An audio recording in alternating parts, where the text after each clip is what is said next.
আসসালামু আলাইকুম এভরিওয়ান। আশা করি সকলেই ভালো আছেন।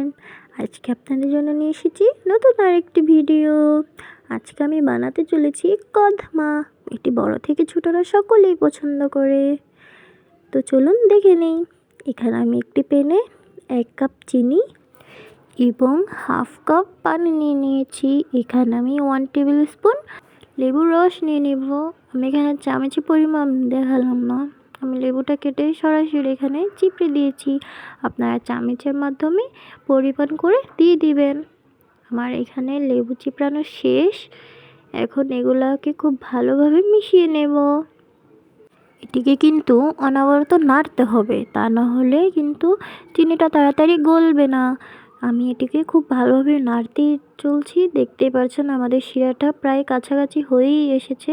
এখন আমি একটি পানিতে এটা চেক করব, দেখব কি পানিতে শিরাটা হয়েছে কি না।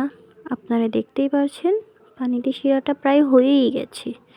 এই যে দলা পেকেই গেছে, একদম আলগাভাবে পানি থেকে উঠে আসছে। দেখতেই পাচ্ছেন আমাদের শিরাটা কিন্তু এখন রেডি হয়ে গেছে।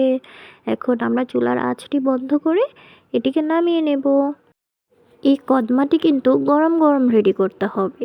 এখন আমি একটি স্প্যাচুলার দিয়ে চিনি শিরাগুলোকে একটু এক পাশ থেকে আরেক পাশে ভালো করে মিশিয়ে নিচ্ছি।